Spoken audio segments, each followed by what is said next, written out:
Welcome to episode 7 of the ArtistMIND Podcast. And today we are blessed to be joined by Jules of Jules in the Howl. Thank you so much for being here. Oh, let's go, man. How are you? I am great. All the better for getting to talk to you today. This is so Likewise. exciting. This is so exciting. Well, let's get right into it. Why don't you tell the people a little bit about yourself? Yeah, 100%. So my name is Jules. I'm the front woman of Jules and the Howl. We are a theatrical rock band with a punk edge. So very larger than life, very anthemic music, very cathartic, theatrical. I'm based in LA, originally from Chicago, and I am going on tour this summer in the SoCal area. So yeah, getting excited for that.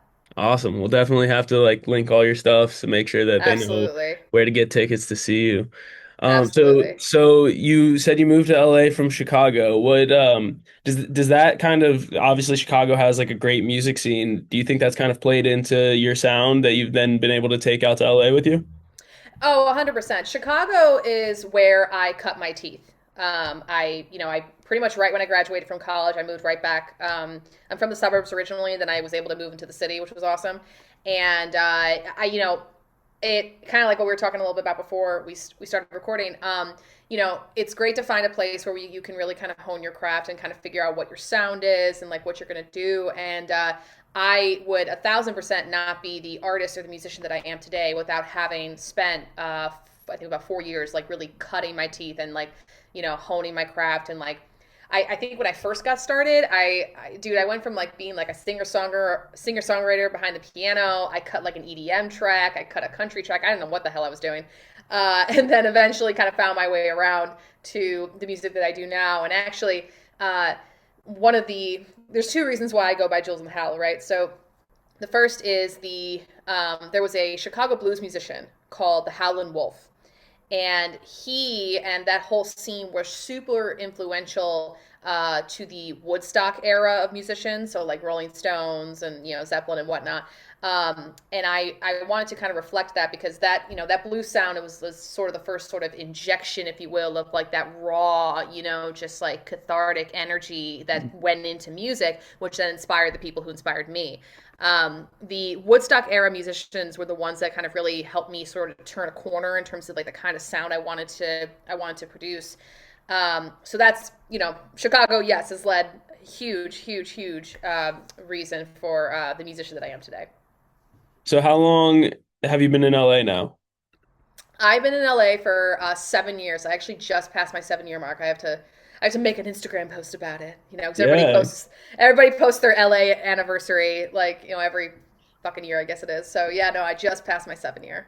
congrats. I mean, Crazy. that's Thank you. really, it says a lot because LA is a really tough city to really break through, and there's just so Yeah. much of kind of everything, and everybody is extra larger than life, So to have 7 years under your belt and to be having a tour, like that really says a lot about what you bring to the table and your individuality and your ability to stand out in that crowd.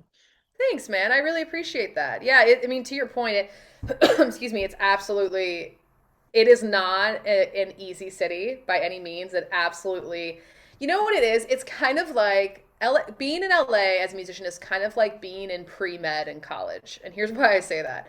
I feel like a lot of people, they go to college and they're like, I don't know what I want to be, fuck it, let's try this doctor thing. And you go through pre-med and it literally just weeds out all the people who maybe they're not serious enough, or it's not actually their passion, it's not really their thing, or they're just not vibing with it. So they're like, okay, fuck it, let me go do something else. It's very much like that. Like, you come here and you grind, and everybody else here is here for the exact same reason, and a lot of them moved from just as far as you did, if not farther. I mean, I know so many musicians who are from like Brazil and Sweden and like all Australia, all over the world, and they're all kind of coming here. So like really you're competing with the best of the best, which is great. And competing is not exactly the right word, but it's sort of like, helping you hone your shit by being able to go up with others and against others, kind of thing. um so it can be a really really isolating town. And it's also just financially difficult. The scene is oversaturated. Like I said, everybody and their mother is a musician, so like it's it can be really really hard. But if you give it like 2 years, and you are active about like building your community. So whether that means, going to jams or open mics or going to shows, like just trying to really kind of continuously, be an active member of the community, then over time, like, you start to kind of build that out. And that's what it was for me. Like when I first got here, I knew two people in LA. I knew one person who was like a former friend of mine, and then like not at all music. And then the second one was a guy. His name is Dale Chung, and he's an actor musician. And I had really only known him just by going to conferences. Like I went to the ASCAP Expo out in LA, and I networked with him there. And then he had moved down to LA, and then I moved down to LA. So basically, I just knew him, right? And then he hooked me up with the right in 2019, right before the pandemic. There was this jam going on at the Viper Room called the Sunset Jam, and it happened every Monday. And we were hanging out outside the Rainbow Room, like right after he had just performed at another jam. And he hooked me up with one of the guys who ran it, and then I kind of just went from there. So, I think it's a city where like you really have to kind of find your people as quickly as you can and like really rely on that network, because it's a very daunting city. It's a very cutthroat, like a lot of people don't make it here and a lot of people leave, and quite honestly it's gotten even harder. Like I've talked to people who have been here for 10, 15, 20, 25 years, and it was arguably easier to do what we do, like, in the mid 2000s or whatever, than what it is now, because of technology and, the cost of living and everything else. So yeah, I just finding your people really wherever you move, but like finding people, by being an active participant, by like going to actually show up for people and support people, that's kind of how you get that in return.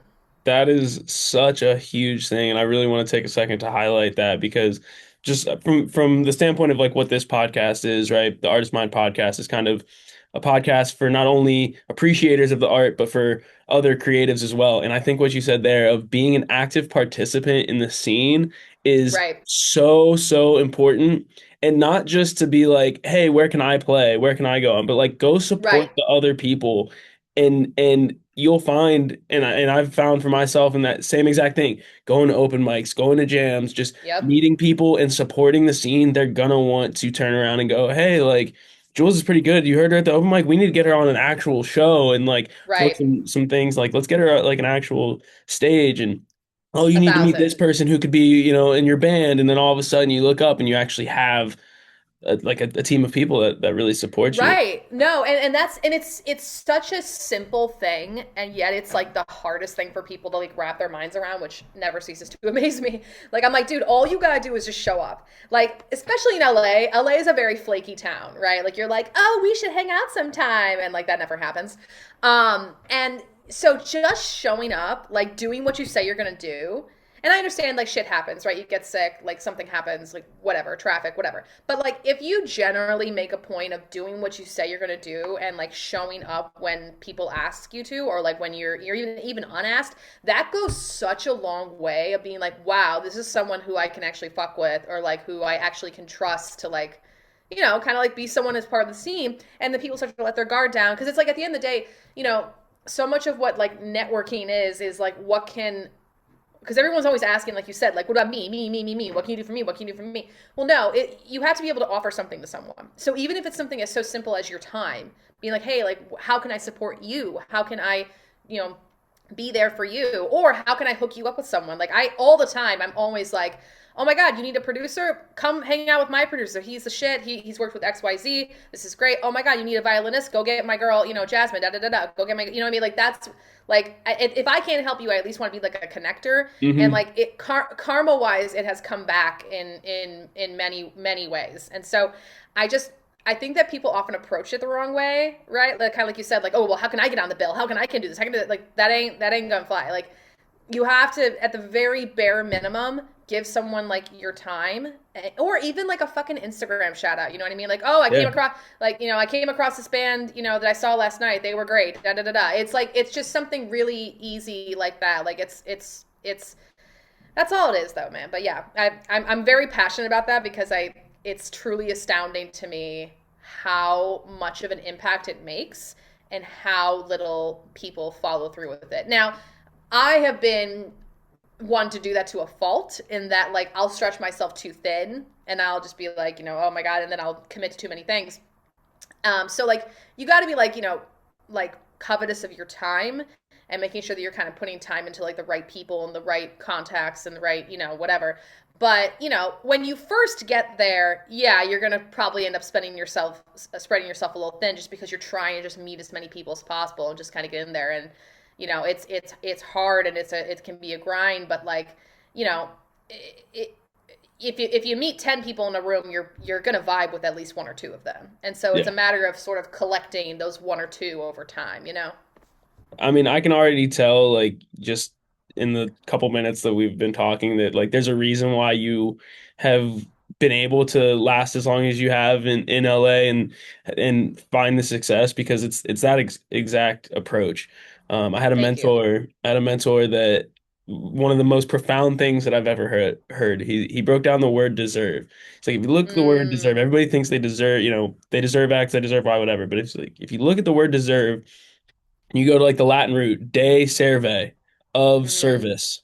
Mm-hmm. What you deserve is a direct reflection to how much you are of service to others. So like what you're saying is like you go out, you support others, genuinely support others, not just for your own gain, but just by like kind of like the laws of the universe.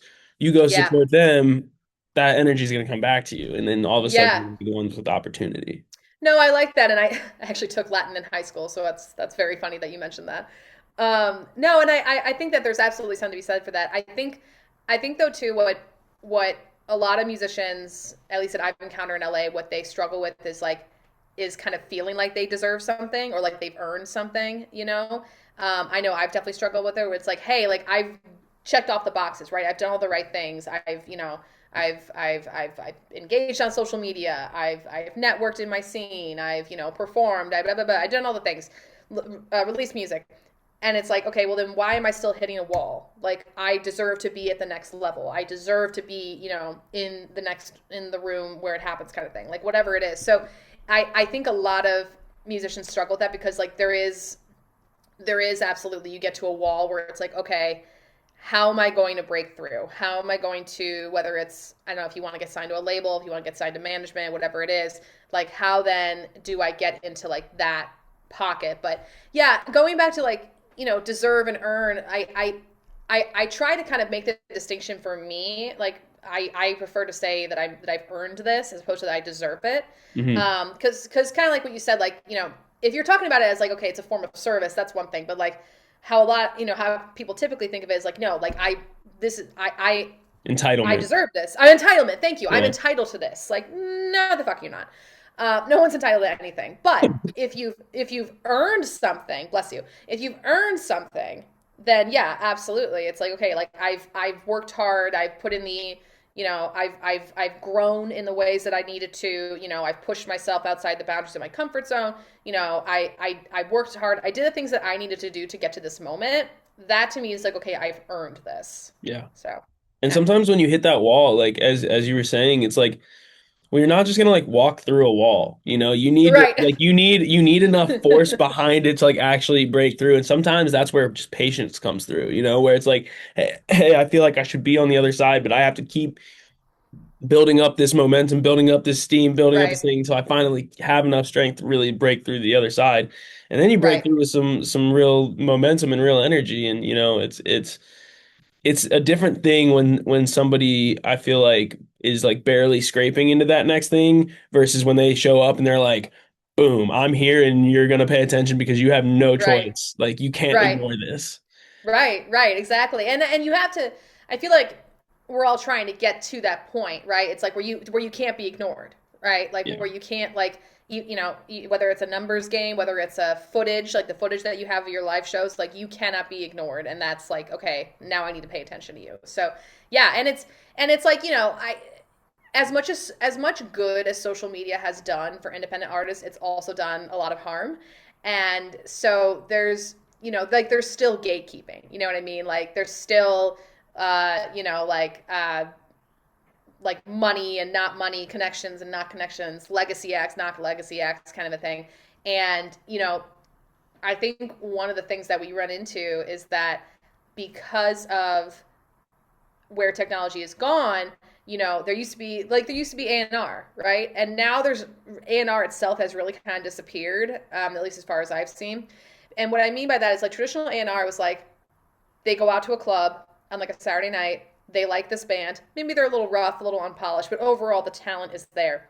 They take that band, they sign that band for a record deal, and then they spruce them up, make them an image, whatever, get them a good deal, whatever. And I'm not saying it was a perfect system because we all know it wasn't, but it was a system of discovering talent nonetheless. Now, well, they don't have to fucking do that. They just go on TikTok and they just see, okay, they went viral, they went viral. So even if they went viral, they don't necessarily like have, perhaps the performing experience, their songwriting experience, or they don't even have enough of a catalog to then, go and like support the investment. So it's kind of been a double-edged sword in a way. But at the same time, as we all know, with social media, indie artists have been able to like reach an audience without the gatekeeper of being signed to a label. But now the market's oversaturated. I mean, there's like over 120,000 songs that are released on Spotify every day.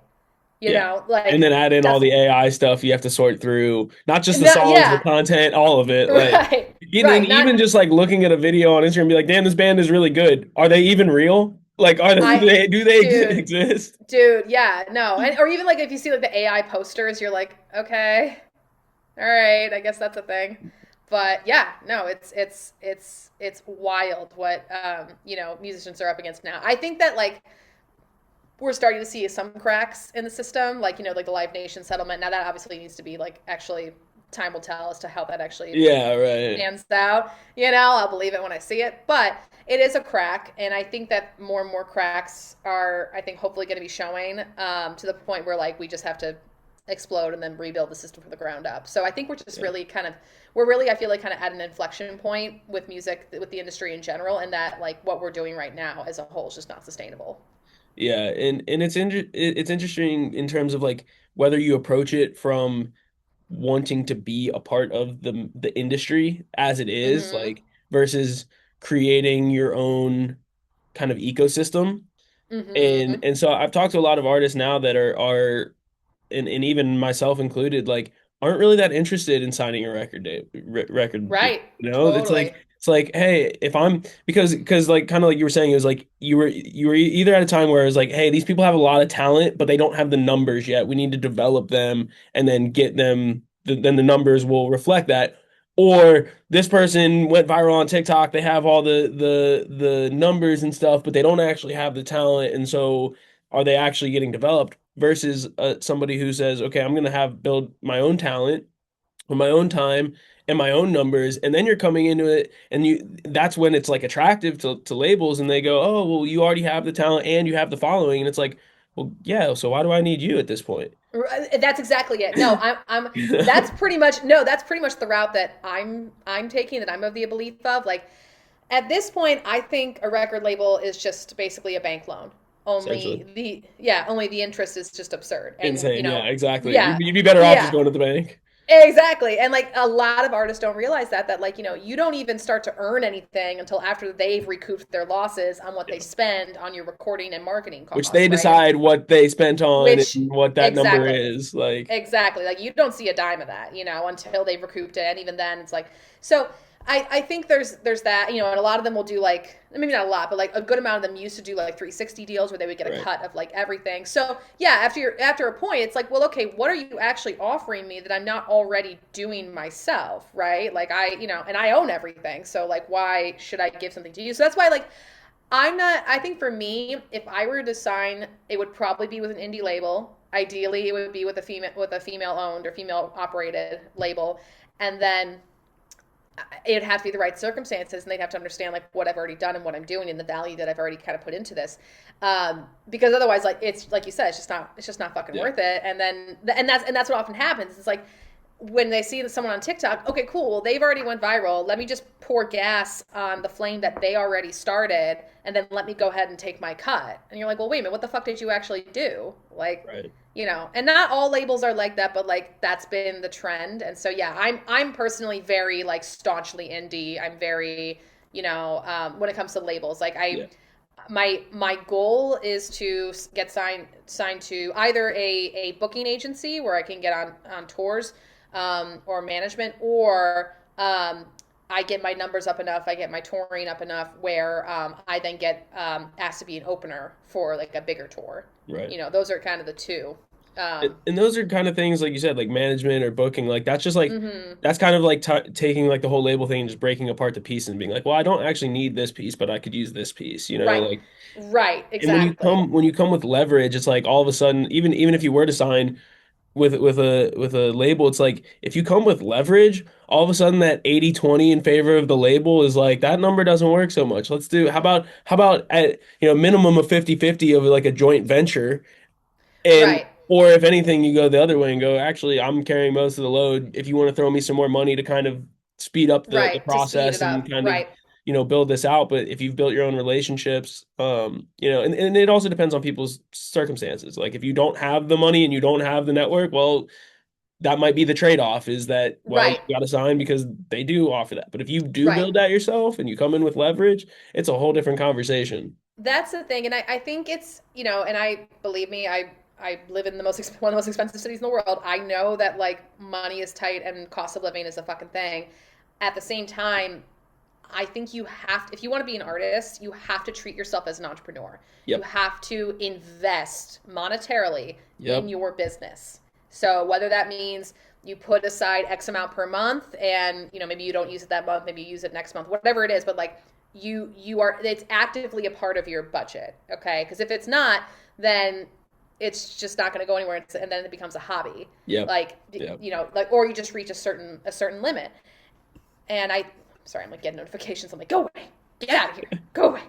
Um, and I think that like that just kind of becomes like the ceiling that you end up hitting. And some people are fine with that and power to you, but like a lot of musicians and artists do not realize that this is a business, and I think a lot of these, management labels, agencies, they want to work with another business. They want to work with someone who like has their shit together. Maybe they don't have everything, but they have like a general sense of like, hey, here are my numbers, here's where they're coming from, here are my goals, here's what I've done so far, 1 year, a 5 year plan kind of a thing, even like a 6 month thing, like here's and being like, hey, here's specifically how I'm going to use your money, right? Or here's specifically what I need that I don't have. And I think in the meantime, when people are perhaps like trying to, down the road sign for a label or sign for an agency, whatever, I think it's really important to build a team around you as much as you can. And I've been really blessed in the last like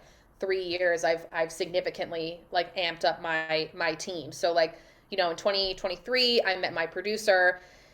His name is Tom Chandler. He works at Elite Recordings, which I know reached out to you. And he like just night and day in terms of the quality of the music and the quality of the recording. So my songwriting and the songs themselves went up to the next level.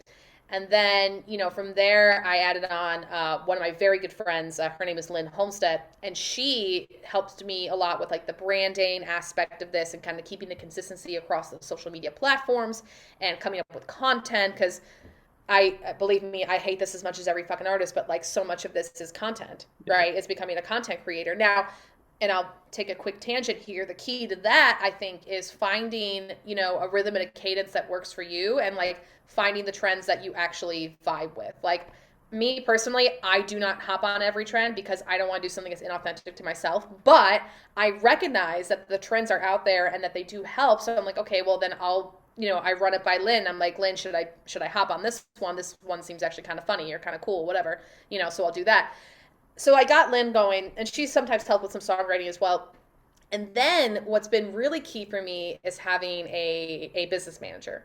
So my husband, Dave, fucking phenomenal. He has left brain and right brain. Like the guy's an actor, producer, like super talented, and he's like a finance guy. So he does my numbers, which are amazing.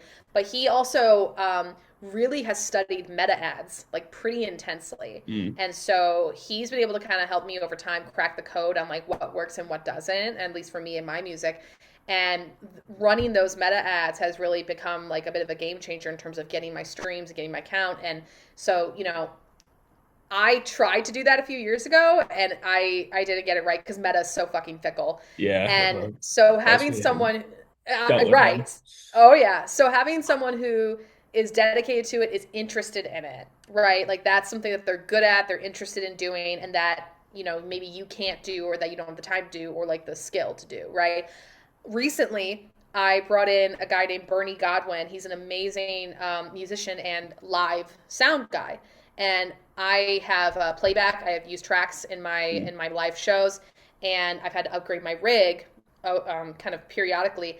And we brought him in to basically help me rebuild this rig and like connect everything and figure out, okay, what's the best interface? What's this? What should I do for the wireless? What should I do for that? And so like to this day, it takes me like he needs to say it 3 times in order for me to actually try to connect the dots. I'm like, okay, I'm pretty sure you said this, which means this. Okay, tell me to me again. But so, because my brain just doesn't work like that. Yeah. So my point is, in saying all of that, is like find people who do things or have skills or interests. Well, first of all, A, that they believe in you. That's number one. They believe in Yeah. you. They believe in what you're doing. They think that you're good, that kind of a thing.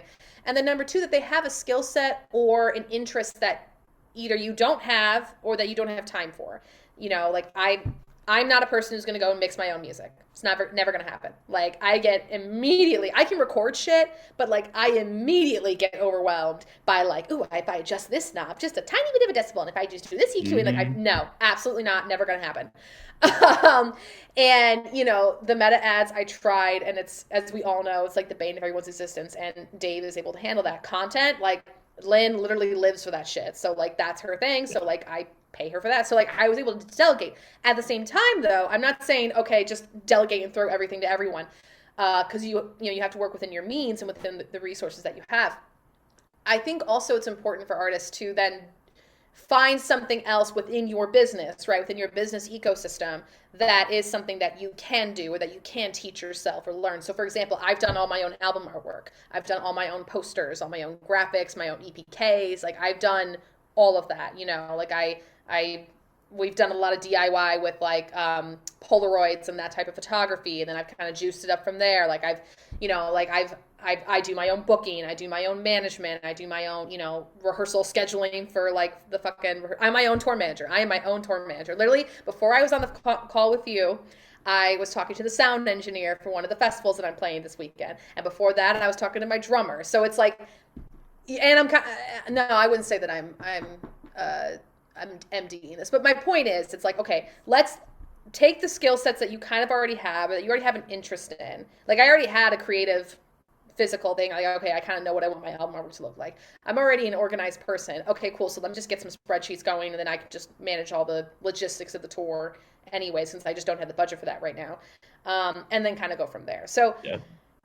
Short story long, find your team, build around the skill sets that you have or that you don't have or that you don't have time for, and then also simultaneously find the things that you can develop yourself. Yeah, that's so huge, and it's interesting because I'm kind of going through that same process. I literally just built like my IEM rig, and Yep.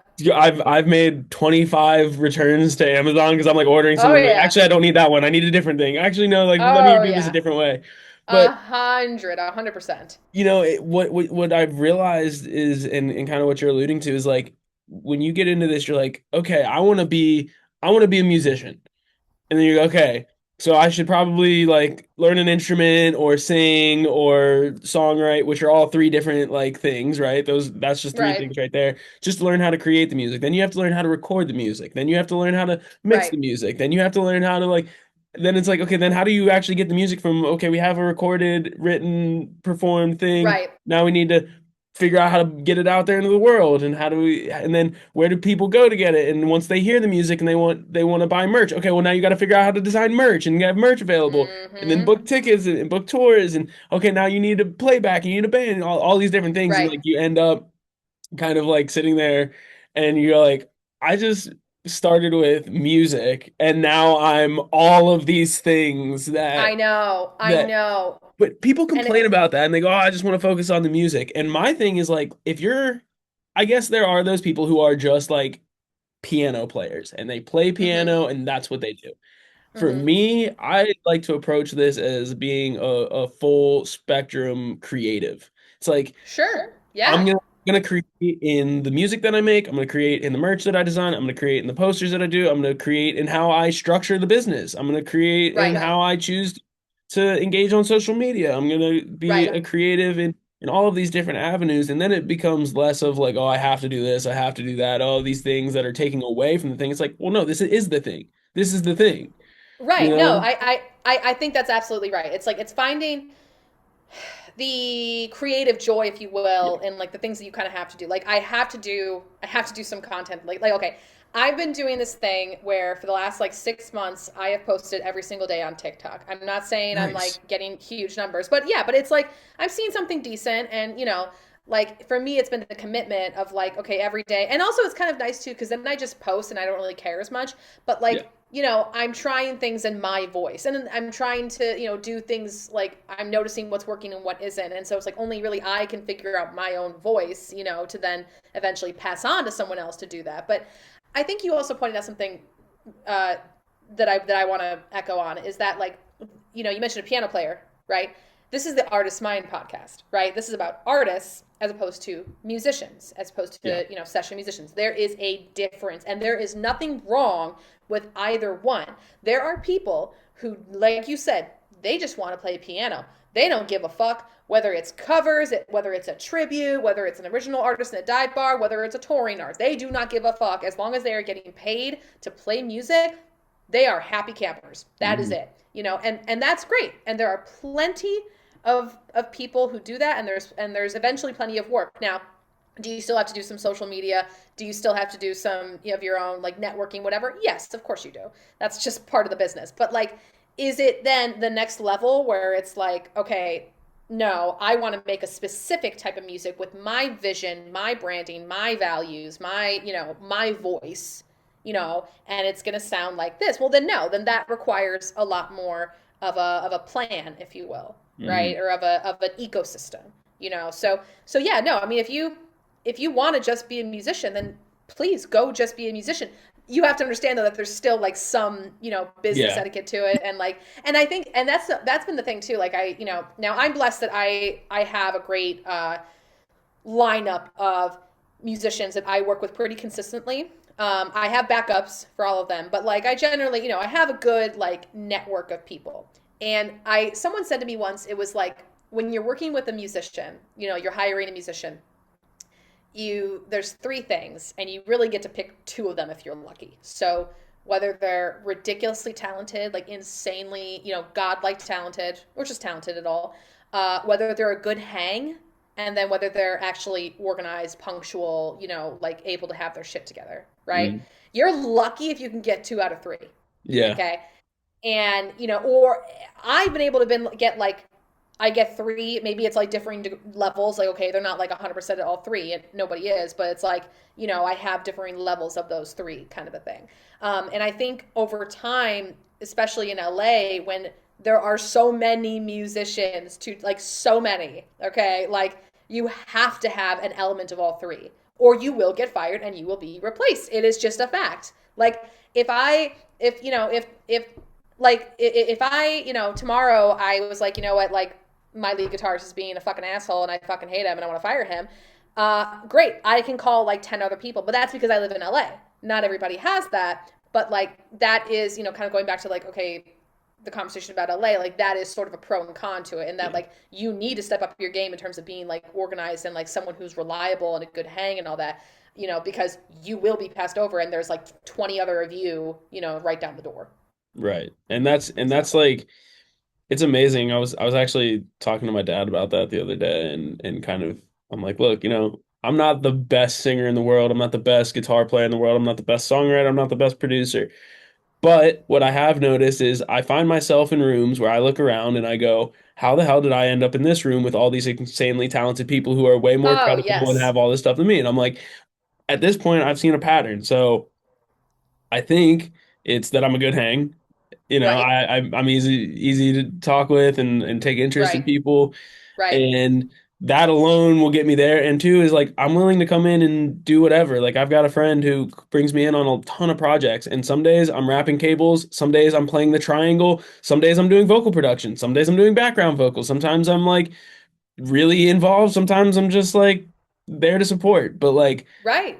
the people that I've gotten to work with through those opportunities, just because I've been willing to be whatever you need me to be, is kind of like what's gotten me in the room. It's never been my talent. And the flip of that is by being in these rooms and being around these people, I've gotten better. So now I am more talented, and now I Exactly. can like bring more to the table. Exactly.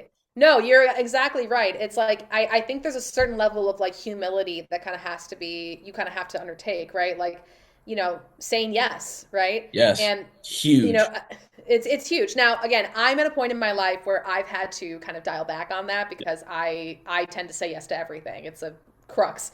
It's a crutch. And so now, but in general, yeah, it's like say yes to the thing that scares you. Say yes to the thing that maybe you don't have a ton of experience with, but like would be a great, experience to have, or you be in the room with people. Cause like, fine, they don't like hire you, that person doesn't hire you the next day, but like the more they see your face, you know what I mean? The more they're like, oh, this guy belongs here. Like he's part of the crew. Yeah. He's part of the scene, it's just sort of like, okay, I can expect to see Mirandus around, that's just, and then maybe like, hey, you know what? He's trusted by this person. Okay, let me Hmm. go to this guy. Like it's very much about like showing up and being there. It's also though you do get to a point once you've sort of put your name out there, made the splash. It is then, again with this point in my life, it is then a point of like, okay, now I had to be choosy, right? Like Yes. Yeah. I've made the connections, I've done the thing, and now I have to be choosy about where I spend my time. Like, is this if I go to this event, how is this going to serve me? And I know that's sort of a selfish way to put it, but you know, you do have to also kind of protect your peace, protect your your sanity. Yeah. And so how is this going to serve me? I think in the beginning, like it's going to serve you because you're getting your ass out there, Yeah. right? You're getting your ass in the room with new people and whatever. Once you've been doing that for a while, how is it going to serve me? Is it going to be a good hang? Is it going to be profitable? Or is it going to be a really worthwhile experience? Like whether it's, this stage, that person, whatever, right? So, okay, so why am I going to go to, or it's for the relationship, right? Yeah. Like, okay, you're doing your buddy a solid, or, it's your buddy's show, like whatever. So I've had to really do that. Like I've had to cut back on like the jams that I go to. I've had to cut back on like some of the other, social engagements that I do because I was like, okay, like I'm literally burning the candle at both ends and I am not of service to the people around me nor to myself. So like That's if the I'm going big to one. show up, right, if I'm going to show up, then I want to show up as the best version of myself, which does involve some battery recharging. And I feel like as I've gotten older, I think I've become a little bit more introverted, to be Hmm. real. So I need more charging of the social battery than I did in the past. Like when I first got to LA, I was out almost every night. Okay, whether I was going to a jam, whether I was playing in a jam, whether I was going to someone's show or this or that, or just doing this. I was ever almost every night, and I'd be out till like 2 a.m. and then I get up from my day job at like 6, 7 in the morning because it like that was just like I needed to like speed things up. I need to go go go because I was like, listen, like I'm this age. I need to get to this. I want to get to this thing by this age. Like, and I just got to LA now. Like, I gotta go, go, go. I gotta play catch up, kind of thing. But that's also partly who I am too. Yeah. And I think on the one hand, you got to move at the pace that's like true to you, but that doesn't mean don't move. Yeah. That makes sense. So Yeah. yeah. So you talked about having like, a 5-year plan and everything, and like you said, where you were at the beginning when you moved to LA. Mm. Go back 5 years ago. How close are you to where you thought you would be? Or are you past it? Are you in a totally, are you like, all the way past what you thought you'd be? Yeah, no, that's a great question. I think so when I moved out here 7 years ago, I was like 25, and I think I still had these expectations, like unrealistic expectations that like I was gonna be famous by 30. So in that sense, no, I'm not where I want to be. Mhm.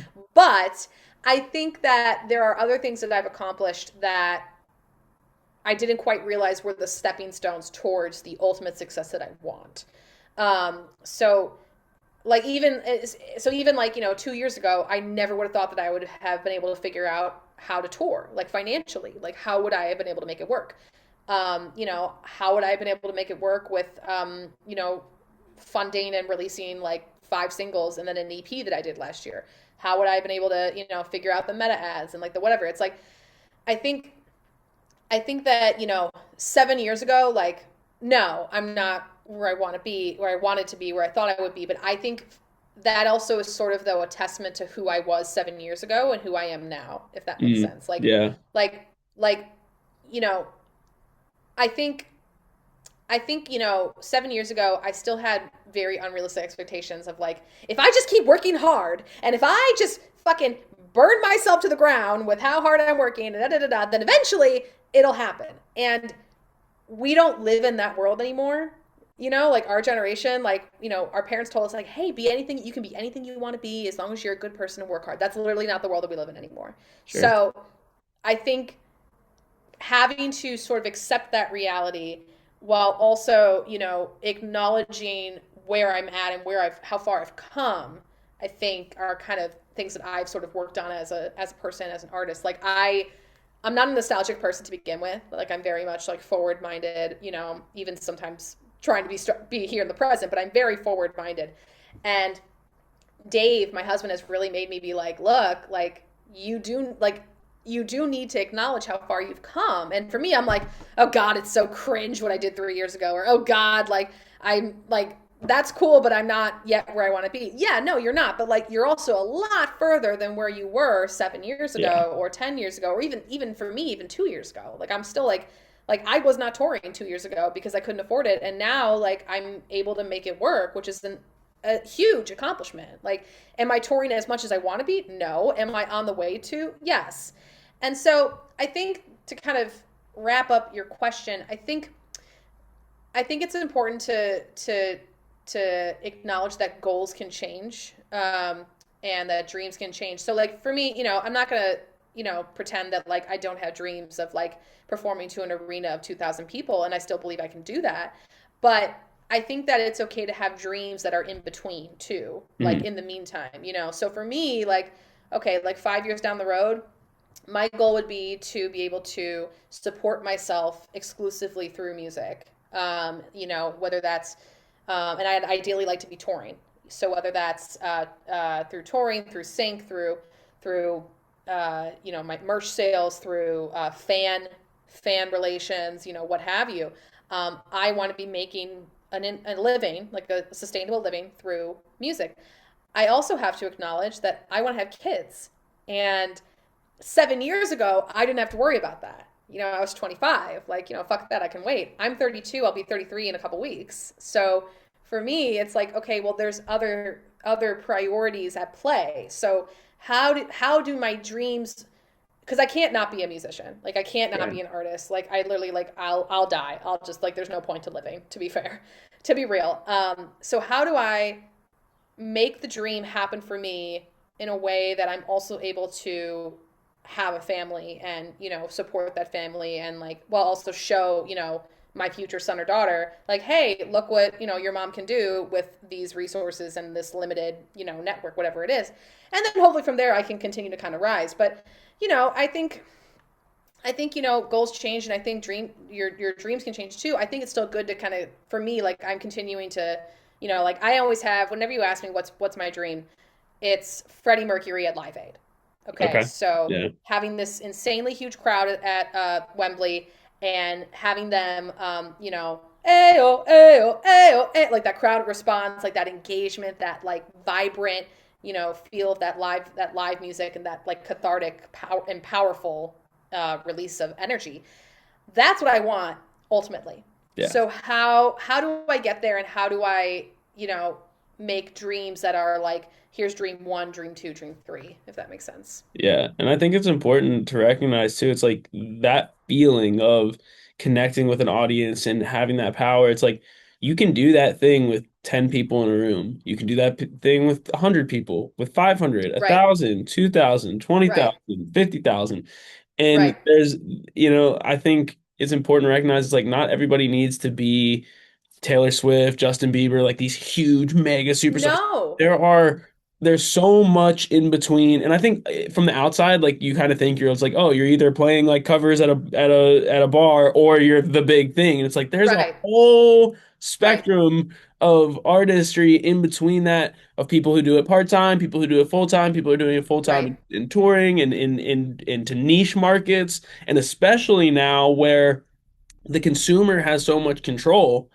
We're not just limited Mm. to this is what's on the radio or this is what's on TV, and so that's what's going to be Right. the thing. It's like the consumer has so much opportunity to go on Spotify or go on TikTok or Instagram or whatever and find the thing that they're into, that if you really just like hone in on what you do well and what you bring, like the people, you can build like a really decent following, and it doesn't need to be the most biggest in the world, but it can Right. still be enough to support you and give Right. you that good balance of like, hey, like I'm big enough that I support myself, and I'm big enough that this pays my bills, and I have a little Right. extra, but I can still go to the grocery store, you know, Right. like No, no. I mean, and Dave and I were just discussing this the other day, how like it's arguably better to have 1,000 super fans yep, who are dedicated to everything that you say, do, and breathe, and will buy everything that you ever have, as opposed to 10,000 like passive fans who sure, occasionally buy a shirt, or who,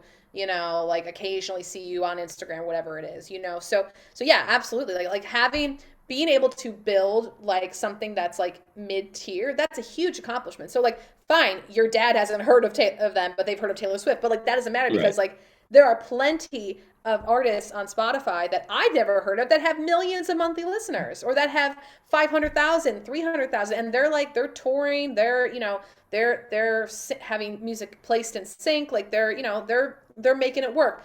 I do think though that a lot more artists than we realize still have to subsidize their yeah, income with either a full-time job or a part-time job when they're not touring or when they're not making music, because of how society has become. sure, Like yeah, like even like the cost of a gig in LA, it was like it hasn't really changed much like for a bar gig compared to like 15, 20 years ago, which is so not okay. right, It's like, now on the one hand, I understand that, like, for example, you got a restaurant and, you know, everything is higher than ever. The alcohol license out in LA is obscene. Like, I understand all that. Okay.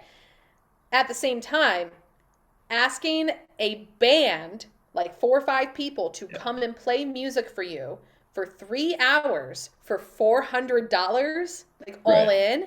That was the same shit we were doing 30 years ago, 20 years ago, when, okay, $400 for 4 people, like that was yeah, great. Okay. It was little like, little two. more buying power in that, Right. So like, okay, well, that's not sustainable either. Like, you need to raise it up, and like, we haven't. And part of that is, you could argue, because like some people, like a lot of people will just take the money and they'll just kind of undercut everybody else because, whatever. Some people just need the experience. So like, yeah, yeah, $400 for 3 hours, like fine, whatever. But like, it's I think on the one hand, like, yes, there are absolutely plenty of artists who are making it work that maybe you and I haven't heard of. I also think that a lot of it is perception. A yes, lot, I mean, yes, so for much of sure, this industry is like, oh, I have so many numbers, so many. Okay, great, you can't fill a fucking room. right, Okay, cool. Like, you obviously paid for playlisting, you paid for bots. It's like the real fandom isn't there. It's all a mirage. It's all like, quote unquote numbers that are just really like backfilled. But and again, like, okay, cool. Like, you may have all these numbers on Spotify, but you're also still working your 9 to 5 too. But you never talk about that, right, right? Like, because it's all about the perception. It's all about like what people are seeing as like the lifestyle. And I think though too, like, at this point, people are kind of craving some level of authenticity, yep, and like, okay, like, here's like an actual human and not like an influencer. But there is still also a layer of like a mystique that people, I think, ultimately want to have for their idols or for their bands or musicians that they support, right? Because they're doing right, something that like theoretically you can't or don't do. And so you want to see that they're like at least, a little cool, a little like mysterious, a little bit of there's still some sort of separation of a mystique. yeah, But not to the point where you're so unattainable that you're just a fucking influencer kind of a thing. right, yeah. Well, I want to get more into like your actual music, Yeah. and because I when I was listening through your stuff, one of the very first things that I thought was number one, your explanation of what it is with this like theatrical with a punk edge. I was like, that's spot on. So like just Heck being yeah. able to Hell like yeah. really like say like this is what it is and then deliver on that was really cool. But it felt like the lyrics all I was like, okay, this girl has something to say, you know? So could you talk a little bit about like your songwriting process and kind of the things like what really drives you to do this kind of work?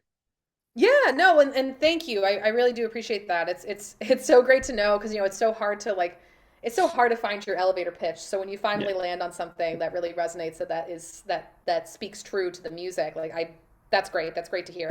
My songwriting process has it's not the same every time. I do a lot of co-writing with my producer Tom. I do a lot with him.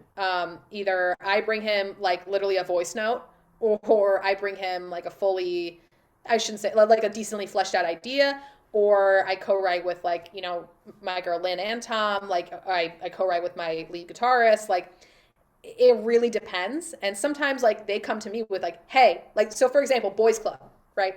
Yeah. Boys Club, that came about because Tom was like, hey, I really think we should write a female empowerment anthem. And I was like, say less. So I then gave him a couple of like lyrical ideas. Like, I think the first thing I sent him was the, I want you to stand up. Na na na na na, and I just like sent him that, and I was like, "There's no way he's gonna use this. This is shit." Like I don't know. And then he ended up being like, "That's it," and then like Yeah. made the whole fucking song from there. And I was like, what in the actual fuck am I hearing? And it was incredible. So then he wrote the music. I came in and top lined. Lynn came in and helped edit the lyrics and some of the melody. And then we just kind of like went from there. I've had other times where like I bring a full thing of lyrics and I'm like, this is what I want to write about. And we kind of go from there. I've done it where, my buddy, like my lead guitarist, Bruce, like, he was like, hey, I had this idea and it's just a nugget of an idea. And then I'm like, great. And then I take that nugget from there. Right. And then Hmm. I top line from there. Then I add some piano from there. So it really depends. But a lot of my songwriting process is collaborative, is co-writing. And for me, it's because I can write music on my own. Yes. And I have, of course, but I am first and foremost a performer. And so everything that I write, everything that I do is in service to that. So whatever music it's going to be that's going to make the biggest impact when I'm on stage, that's what I'm going to write. So I'm not necessarily someone who like sits down and writes every day. I'm not that person. And there are songwriters who that is their life and Godspeed, do your thing. I'm not that person. Like in order for me to go and write the music, either I have to be in a flow state where like shit's coming to me and I just keep writing down voice memos or lyrics, whatever, or I have to like actively go to a session and be like, okay, this is what we're going to write about. This is what we're going to do. Now, that's worked for me because I have been blessed to have such a great relationship with my producer. Like as a friend, like he's literally like a big brother to me, and like as a collaborator, like he and I just gotten to a point where we have like a language, right? Hmm. Like we Yeah. can we can rip out songs pretty fucking quickly because like we just kind of have this shorthand now. Like yes, no, this, that, and then we whip it out, and then it's fine. So yeah, so that's been the process overall, I would say, for the last like 3-4 years or so. That's awesome. And collaboration is such a that in its own self is such a skill to be able Yeah, to do that. I know a lot of people who struggle with it actually. Like they're great songwriters on their own, but you put them in a room with somebody else and like knowing when to hold space, knowing when to right, kind of like you see somebody's like in a flow and you just like okay, like we're just gonna like let them do that, like don't right, interrupt or nitpick every line or to, like just right. get the line out and then we can go through and nitpick and tweak and whatnot. Yeah, yeah, and not being like precious, right? Yeah, If you're gonna co-write, yeah. if you're gonna co-write, you can't be precious with every single idea that you come to the table. Now, if there's some ideas you're like, I really think this is it. I really think this is it. Then do it. But like I do think it's like you have to be able to hear the other person out. You have to be able to hear like what they're saying. I I also think that it really does depend on like who you work with and really kind of vetting who you work with. So whether it's like similar experience level as you, similar vibe, similar like okay, they know your voice. Like for example, my lead guitarist, he's been playing with me for a while, so like he knows my music very Yeah. well, so he knows like kind of how to write for me, or like write with me kind of a thing. My producer, it's like, okay, you know, Tom has a really good ear for like the current sound, like he listens to a fuck ton of music every single day, all kinds, all, genres, everything you can think of. So he kind of can hear what is working and what isn't in the current music landscape. And he's like, hey, people are using this, call and response thing. Hey, people are writing a lot at this BPM. Let's do that. Let's do Hmm. this. Let's have this formula, okay, that people are already using. And I'm like, great, sounds good.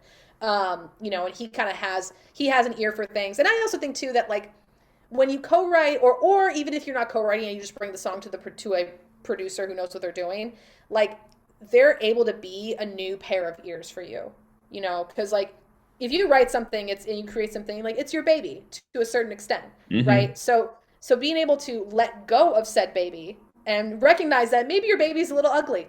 Maybe your baby like could use a facelift, okay? Like maybe the baby has a heart of gold, like the content is there, the lyrical content is there, but just needs like a makeover, okay? Or maybe Yep. honestly your baby is literally trash and we need to scrap it. Like sorry, it It's needs to it's go. so funny that you use that analogy because I have a mentor that literally the line that he used was sometimes you got to kill your babies. And Yes. it's like you come in with this idea and you're like, but this is the line. This is like this great idea. It's Right. like, does it serve the song? Like, and maybe Right. it almost serves the song, but sometimes you got to be like, hey, you know Right. what? As much as you love that line, that's not the line that's gonna Right. work in this context, And so you got to Right. kill your babies. Right. No, I mean like and I think, like I'll tell you two scenarios. So I wrote a song recently with Tom and he was like, I think we got to take out that one vocal part. And I was like, really?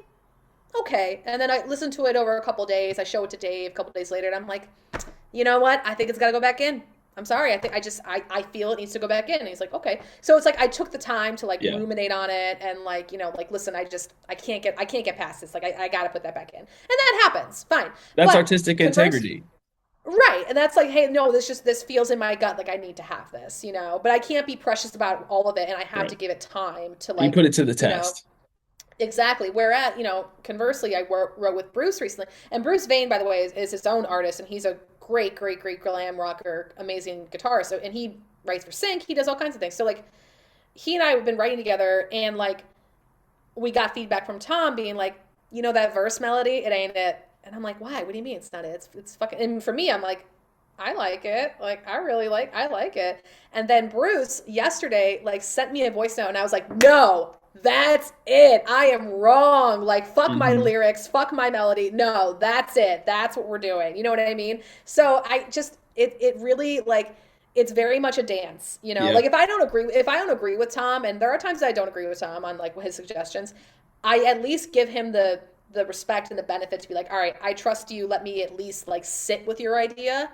And a lot of times he is right because he has like a great ear for it, and I'm just not precious about it and I don't care. Right. But there are times where I'm like, no, I can't. So it's really just, yeah, it's finding the right collaborators for you. Like I am not a person. I used to be someone who was like, I want to co-write with everybody. I want all the experience. I want to. I'm not that person anymore. Yeah. It's kind Like of like you were and saying that's before. You got to protect your energy, find the people you yeah, work well with right, and right, really like see it because I do a ton of co-writing as well and it's one of my favorite things and I really love right. helping artists get their perspective out. And sometimes I'm a little cutthroat on things, so I And you try have to be to though. I have to be a little like put the gloves on a little bit and be a little softer in my how I talk about things sometimes. Yeah, I But know.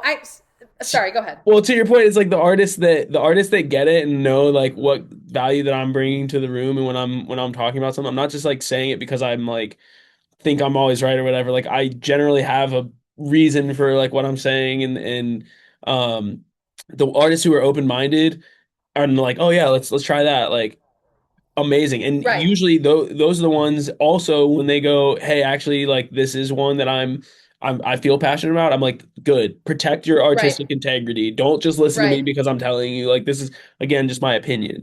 right. But I think that artists and musicians, I think that we can be a little sensitive, and I think that there has to be, because it's hard to separate the creation from yourself, Yeah. right? Like, I'm not saying, Moranis, like, if I say, hey, I don't really love that verse idea, I'm not saying, Moranis, you suck. But Right. it's Exactly. hard, but it's hard, and it's a skill to practice being like, okay, like, 9 times out of 10, the person that you're working with is not saying you suck. It's saying, I don't like that verse, right? Like, there's plenty of other reasons to do it. But I also have a very unique experience and perspective with this, because so I majored in theater in college, and I studied abroad in London at an acting conservatory. Like, it was very, very intense. It was Monday through Friday, 9 to 5. Like, they were working us. And the Brits, they don't fuck around. Okay, like, they go cut to the chase, go straight to the point.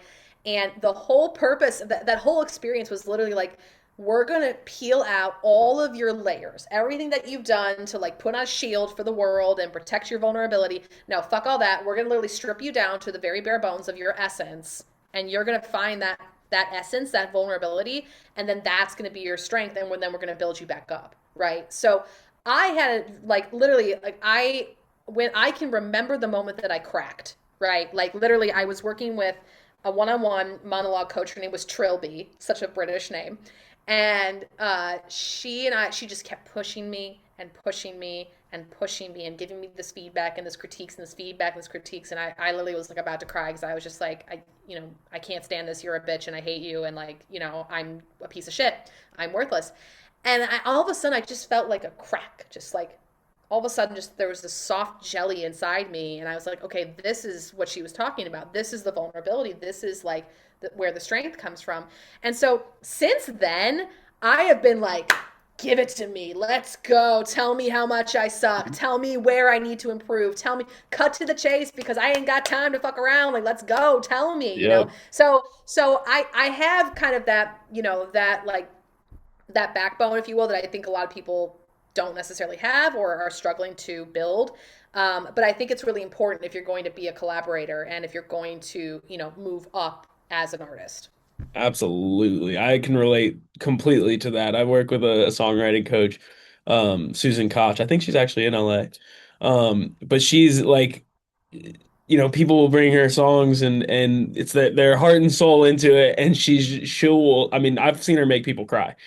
And but it's like, Exactly. but it's the best. And I'm like, But yes, it's the best. like Oh, hell yeah, yeah. tear this up. Like tell me how bad it Yeah. is. Or like, like, Yes. and Yes. she's like very cutthroat. She's like, no, like this isn't it. Like you have to like Right. really like dig in, like, and it's so valuable because it's like once you, at least for me, it's like once you take your song to Susan and get just like torn apart, nobody's gonna say anything that's gonna affect you Yeah, anymore, exactly. you know? Exactly. It's like, is that all you got? Oh, come on. And then Like you're when open I to it, you Right. No, know? then you're open to it. No, it's like it's then you're like, okay. And I think it just further separates you from the craft, which Yes. it's always gonna be intertwined, because that's art. But, like, being able to, separate, like, okay, your self-worth from the project, from the critique of the project, like, that's, where the growth comes in. Yeah. So no, I totally hear you on that. And understanding, where to, like, whose opinion matters, it's like everybody's gonna have an opinion, and if you're doing anything worth a shit, you're gonna have lovers and haters. If you're not doing anything worth a shit, you might get a bunch of people going, yeah, it's good, yeah, okay, this is cool, Right. okay, and maybe no one says anything bad about it, but also nobody's like, yo, this song or this project or this show or whatever it is, like Yeah. you kind of have to be okay with both sides of the spectrum, Right. you No, know 100%. It's all about balance, right? At the end of the day, it's like just finding the balance that works. Exactly, exactly. We have a couple minutes left. I want to highlight some of the work that you've done. Tell us about this Women Rock LA. Yeah. Oh, I love that. I was just talking to my co-producer today. Yeah, so Women Rock LA, it is a festival that we do once a year for female-fronted uh, rock bands in the LA scene. We wanted to really highlight, the up and coming, the indie, the, gritty side of LA that I think a lot of people don't really realize is there, because LA, there's it's known for like pop and like there's known for rock too, but like I don't think people realize how much talent there is for women in rock. And, it's always like, oh, women can't play guitar, women can't do this, women can't. Like, I assure you, I know many, many women who can. So I wanted to kind of create something with Bree Podgorski, who's also an incredible artist in her own right. We wanted to kind of create that stage and that opportunity for the women in the LA rock scene. So yeah, no, we've done two shows so far, and they both sold out, and it was a huge success. I crowd surfed with my guitar for the last one. That was huge. That's Um, insane. I did. Yeah, man, it was so fucking awesome. Like I'm playing the guitar it was a dream as I was That crowd is, surfing. It was fucking awesome. yeah, talk about like being where you think you should be. That, I mean, if you're crowd Yeah. surfing with your guitar, that's a lifetime Yeah. memory right there. That is Yeah. awesome. Oh, 100% core memory unlocked. So yeah, no, I love Women Rock LA. It's been a really cool experience with that for sure. That's so cool. And it's really nice to know that you're the type of person that is putting on giving platforms to other artists as well, putting on these opportunities. Because I just think, I mean, that's why I do this podcast. It's like I just realized I was like, oh, like there should be a platform that artists can come and share what they're doing and people can find them and it's not like this like scripted thing. It's not a big like segment Yeah. thing. It's just like, hey, get to know the people, behind the art. A And hundred percent. No, and I'm so appreciative of what you're doing, especially for indie artists. And like, you're a great hang. It's good conversation. So no, I think you're definitely doing something right here. I appreciate that. I appreciate that. Well, you got a couple shows coming up this weekend. By the time this episode drops, it'll be next week. So, No, um, that's cool because I got, a leg in June. So no, I have my Cathartica summer tour. Cathartica is the name of my EP. So this is a summer tour. I have three shows coming up this Memorial Day weekend in at Next Fest, which is at LA County Fairgrounds. I have one in Corona at Rockefeller's, and then I have one at the Doll Hut in Anaheim. And then in June, so the end of June, June 26th, 27th, 28th, and possibly one other date, I have M Special Brewery in Santa Barbara, Stages in Santa Ana, and Relentless Brewing in Temecula. So, and then in July, I have Dirty Mondays Fest in downtown LA. That's going to be so much fun. And then a couple dates in September as well. So yeah, if you didn't catch me in May, you can catch me in those other weekends as well. So I have a couple other dates that I'm booking as well. So more to come. and where can people find tickets and more access to you and what you're doing? Yes. Okay. So you can find ticket information on my website, julesandthehowl.com, HOWL. Ow! And same thing with the bands in town. All my tickets are listed on there. My Instagram and TikTok and all that shit is at Jules, Jules, and the Howl. And yeah, my fans are called the Howlers. Looking forward to having more Howlers join our community. And yeah, that's how you can find me. Count me in. I'm a howler Hell now. yeah. Let's go, baby. Yes, Ooh, absolutely. Oh, yes. Howl, howl, howl, baby. Yes, that's absolutely. awesome. Well, before we go, I have gotten in the habit of asking all of our guests, what is one piece of advice that you would leave for other creatives? Whew. I would say, kind of going back to what we were talking about with content creation, is find a rhythm that works for you. So whether that is posting videos of you just like walking down the street, sharing your thoughts on music and life, whether that is following the trends, whether that is posting covers, whatever it is, pick it and then do it consistently. So do something that feels authentic to you and to your voice, and then do it consistently. That's what I would say. Love it. Well, thank you so much, Jules, for coming on the Artist Mind podcast. It's been an amazing conversation, and I wish you Awesome. all the best with your tour, and we'll definitely stay in touch. Yeah, you too, man. Thank you so much again for having me. It's been such a great conversation, and yeah, I can't wait for the episode to drop. Awesome.